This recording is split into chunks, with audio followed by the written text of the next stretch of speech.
Welcome back. Today we're going to be talking about proportional relationships with equations in more detail. This is day number 2. Our content objective is students will be able to determine an equation for a proportional relationship. Our language objective is students will be able to explain in words the process of determining an equation using the correct vocabulary such as proportional relationship, equivalent ratios, and constant of proportionality.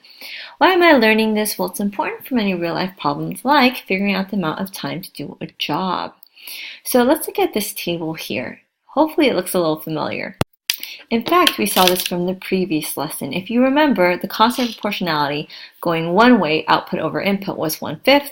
So therefore, the ratio would be 1/5 y per x, and the equation would be y equals 1/5 x. But if you do input over output, the constant of proportionality would be 5, which means it's 5x per y, so it's the reverse. So in this case, it wouldn't be y equals, it would be x equals 5y. So which unit rate makes more sense? Well, in this case, since it's just in terms of x's and y's, I can't really make that decision. So here, I wouldn't say one is better than another. However, in certain cases with specific units, you'll find that one might be a better option than another. So let's take a look at our next example here. It says here for number 2, Jose paid $6.25 for 5 pounds of candy. The instructions say for us to find the constant of proportionality, the unit rate, and the equation in both directions. So how will I do that? Well, first things first, I'm going to go ahead and organize my data into a table. I'm going to put candy in one side and pounds and cost on the other.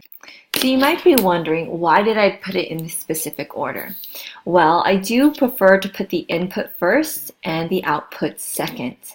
Okay, so here, hopefully you see that the candy in pounds is what determines the cost, and that's why this came before cost. So with that, I'm going to go ahead and fill in my information. 5 pounds of candy cost $6.25.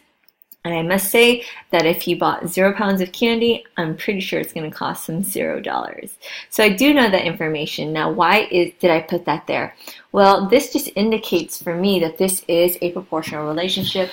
If I were to graph this, it does go through the origin, aka the ordered pair 0, 0.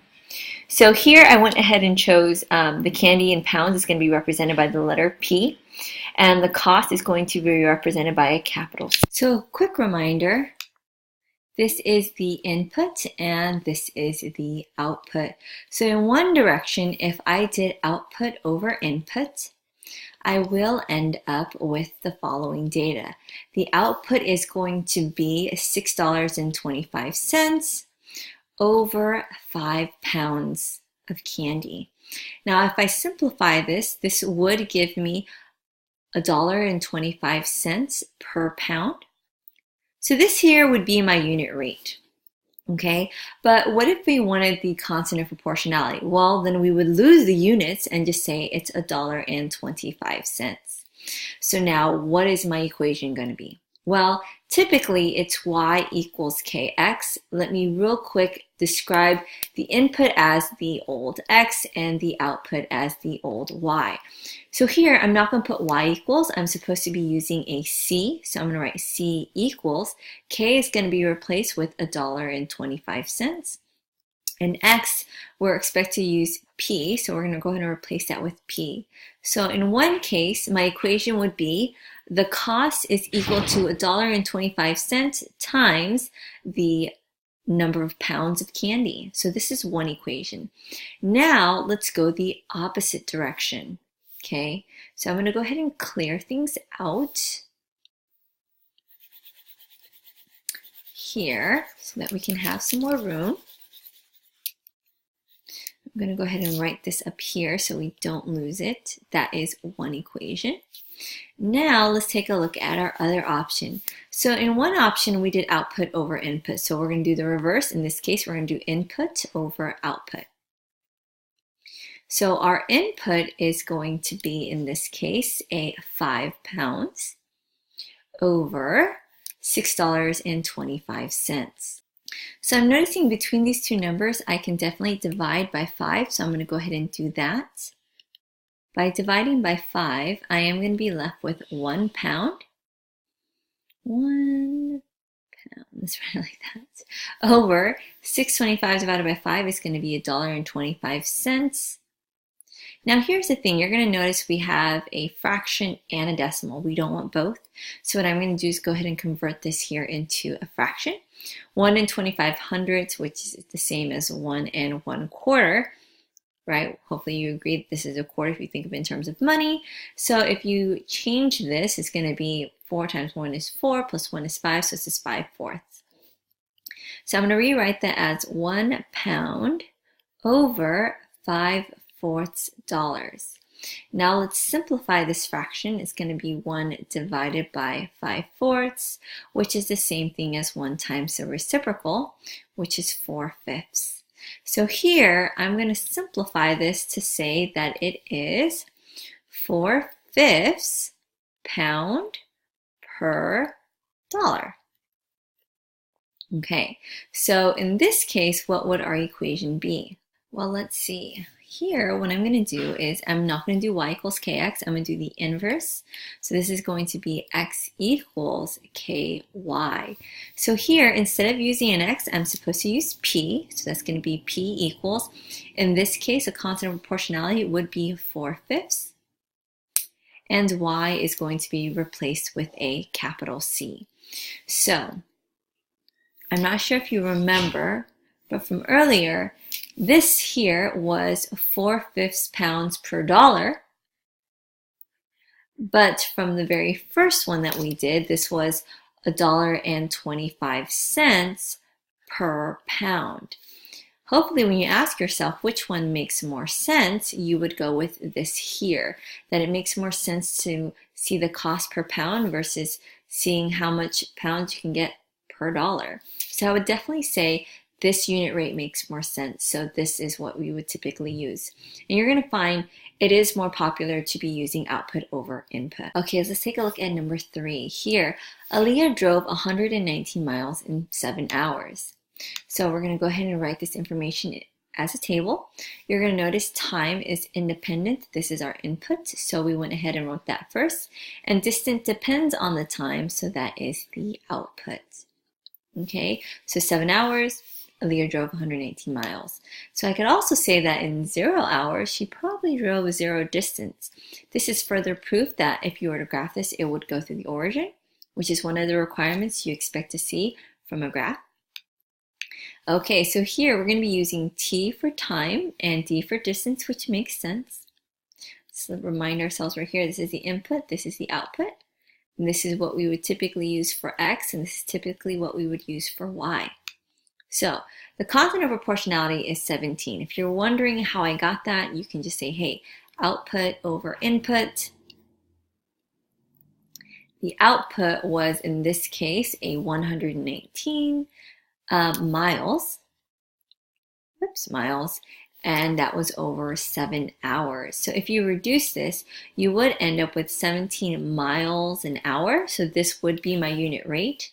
However, this is my constant of proportionality. It would just be the number without the units. But let's go ahead and write an equation for this. What would the equation be? Well, it's usually in the form y equals kx. In this case, y is going to be replaced with d, which is distance. So distance is going to equal k, which is 17 miles an hour, times x, which is going to be time. So in one case, we're going to have this equation, d equals 17t. But what if we went the opposite direction? What if we did input over output?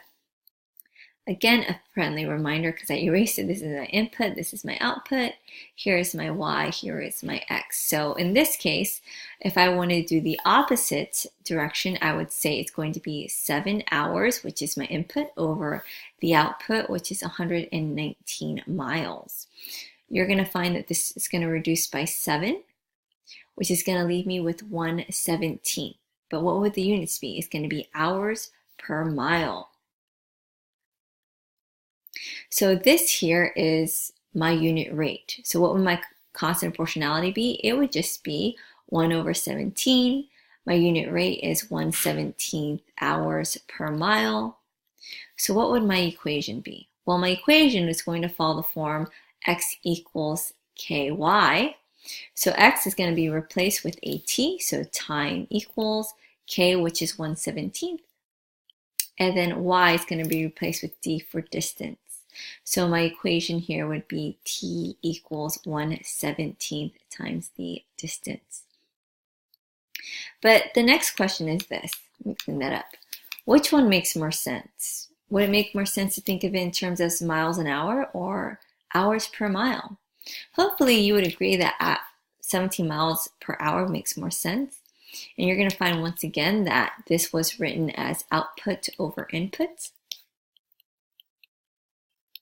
So hopefully you'll start seeing that this is definitely the preferred way.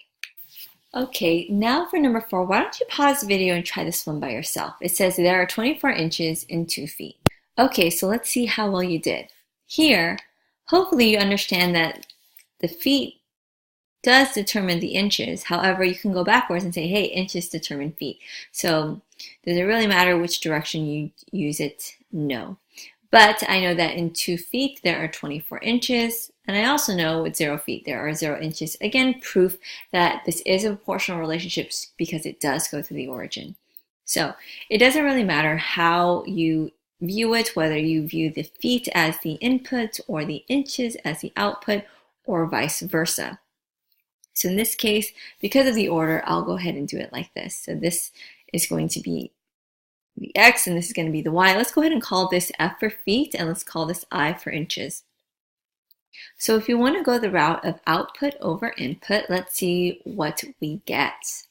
You're going to see that I like to keep the units because it makes it easier for me to figure out the unit rate. And then for constant proportionality, just leave off all the units, so it's really easy. So what is the output? The output is 24 inches over 2 feet. So if I reduce this, this is going to be 12 inches per 1 foot. So here is my unit rate. If I was looking at my constant of proportionality, it would just be 12. So I'm going to go ahead and set this equation as y equals kx. Just a friendly reminder that this is the x and this is the y. So y is going to be replaced with an I, which stands for inches, equals k, which is 12, times x, which is feet. So this is one way to view it. You can say inches is equal to 12 times the number of feet. Now, there is also the other method, which is to write it as input over output. Okay, so what could we do here? Well, we can reverse the order. So the input would be 2 feet over 24 inches. I can reduce both by 2, leaving me with 1 foot is 12 inches, which is referred to as 1/12 foot per inch. Okay, so that is my unit rate. If I was looking at just my constant of proportionality, I would say the constant of proportionality is 1/12. So how would I write this as an equation? Well, I'm running out of space. I'm going to go ahead and write it over here. Sorry, it's messy. I'm not going to write y equals kx. I'm going to do the inverse, which is x equals ky. So instead of using x, I'm going to use f for feet. So feet is going to equal k, which is 1/12, times y, which is inches. So in order to determine how much feet there is in this particular measurement, I would take 1/12 of the number of inches. So those are our two equations. So let me go ahead and show you this information in a more neat manner. So here we go. So hopefully you can see the similarities. Now, I do want to show you that you don't need to actually do this. You could just simply solve for f. So if I had inches equals 12 times the number of feet, if I wanted to solve for feet, I could simply divide both sides by 12. And that's going to leave me with f equals I over 12. Now, how am I supposed to get the constant of proportionality in this particular equation? Well, just ask yourself, what is in front of this I? It is a 1. So if you wanted to break it apart, you could see that it's 1/12 times I equals f, which is exactly the same thing here. Okay, so which one makes more sense? 12 inches per foot or 1/12 of a foot per inch?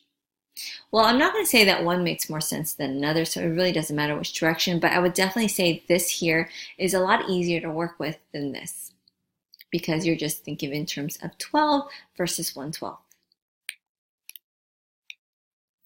Number 5, Jamie ran 12.5 miles in 2.5 hours. Write an equation that represents how far she ran per hour 8. So first, what we're going to have to do is figure out the constant of proportionality. Now, they did guide us because they want to know how many miles per hour. So I'm going to go ahead and say, here's the miles, here's the hours. Now, what determines what? Well, let's see. Let's think of it in terms of input, which is X, and our output, which is Y. I would definitely say that the time is what determines the miles. So I'm going to go ahead and say the input was the 2.5 hours and the output, which was the 12.5 miles. So I'm going to go ahead and figure out what the unit rate is, which would also help me find the constant of proportionality. So I'm going to go ahead and put output over input. Why? Because I do think it makes more sense to do miles an hour. So since the output is 12.5 miles, I'm going to put that in the numerator, and since the input is 2.5 hours, I'm going to go ahead and write that. Now I am going to have to simplify this, so let's do that real quick. I'm going to go ahead and do 12.5 divided by 2.5. I am going to have to move my decimal over one place value. And I'm going to say 25 can't go into 1, cannot go into 12, but can go into 125 evenly 5 times. So in other words, this is 5 miles per hour. So that is my unit rate, but when I'm thinking of it in terms of an equation, which is typically y equals kx, just a friendly reminder, here, what do they want us to use for hours? They want us to use h. So we're using h here. And what do they want us to use for miles? They want us to use m. So I'm going to go ahead and replace this. Instead of using a y, I'm expected to use m, which is miles, equals the constant of proportionality, which is just going to be 5. This is the unit rate, but k would just be 5. So I'm going to go ahead and write a 5 here. And instead of using an x, I'm supposed to be using h, which stands for hours. So what does this mean? The miles is determined by taking 5 and multiplying it by how many hours there are that your Jamie is running for example. So this here would be my equation. Just a quick reminder, 5 miles an hour is our constant of proportionality. Therefore, the constant of I said that wrong. 5 miles an hour is our unit rate. Therefore, 5 would be our constant of proportionality. Okay, so let's try another problem. Number 6, Ben bought 1.6 pounds of lunch meat for $14.40. Write an equation that represents the cost C per pound P. So let's again look at our inputs and also look at our output. So what determines what? Well, I'll definitely say the pounds determines the cost. So I'm going to say the input would be the pounds since it does determine the cost. So I'm going to go ahead and put 1.6 pounds. By the way, for this case, they did want us to use P for pounds, so let's keep that in mind. What else? So the output would be the cost, which was $14.40. And here they wanted us to use a C for cost, so let's write that there. So first things first, let's find our unit rate because we are going to need to know our constant of proportionality. So I'm going to go ahead and set it up as output over input. Our output was $14.40 over our input, which was 1.6 pounds. So let me go ahead and simplify that. We're going to say $14.40. I'm just going to put 0.4 because that 0 really doesn't matter. Divided by 1.6. I'm going to go ahead and move my decimal one place over for both. Bring it up. I'm going to say, let's see, how many times will 16 go into 144? Guess what? It goes in actually nicely 9 times. And I could prove it to you real quick. This is going to be 54. That's 9 plus 5 is 14. So it does go in nicely. So what does this mean? The unit rate would be, let me erase this real quick, $9 per pound. So I'm going to write it like this, $9 per pound. So what's my constant of proportionality? Well, that would make the constant of proportionality just a 9. So here, let's create our equation. Our equation is going to be in the form of y equals kx. But they don't want us to use y, they don't want us to use x, they want very specific variables. So what should I use instead of y? C. C for cost. Okay, so I'm going to put the cost equals, instead of the k, I'm going to put my 9. And instead of an x, I'm going to use p for pounds. So this means the cost is equal to 9 times the number of pounds. So this would be my equation here. Okay, last example. It says, Marshall walks 1/3 mile in 1/5 of an hour. Write an equation that represents how far in miles m she walked per hour h. So first things first, I'm going to do the same thing. I'm going to try to figure out what my input is and figure out what my output is. My input is what's independent, okay? So what's independent? Is the miles independent or the hours? I would definitely say hours because hours will determine how many miles Marshall will walk. So for those reasons, I'm going to go ahead and say the input is my 1/5. Let me change the color real quick so we can see this difference between the two. I'm going to go ahead and write 1/5 of an hour. And they did want me to use h for that, so I'm going to replace that with an h. So my output is going to be 1/3 mile. And they did want me to use m for that, so keeping that in mind.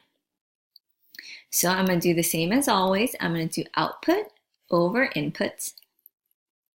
What is the output? Well, the output is 1/3 mile over the output, which is 1/5 hour. So let me simplify that real quick. What is that going to be? Well, it's going to be 1/3 divided by 1/5, which means it's 1/3 times the reciprocal. So this is going to equal 5/3. But 5/3 what? It's going to be 5/3 miles per hour. So now that I have that, I can go ahead and say that the constant of proportionality would just be my 5/3. So let's start piecing together our equation. It's going to be in the form y equals kx. What should I use instead of y? M for miles. Got it. So m for miles equals the constant of proportionality, which is 5/3. Instead of x, we're going to replace it with h. So what does this mean? It means miles is determined by 5/3 times how many hours Marshall walks. So this would be my equation here, m equals 5/3 h. So after this lesson, hopefully you realize the better form to use would be output over input, and using this form y equals kx. Now, is it possible to use input over output and write an equation in terms of that? Absolutely, but that is not going to be the preferred way. And going into 8th grade, you're going to find that, again, we will be using this as well, output over input and y equals kx. Well, guess what? That actually concludes the lesson for today. Thank you so much for tuning in, and as always, until next time, bye!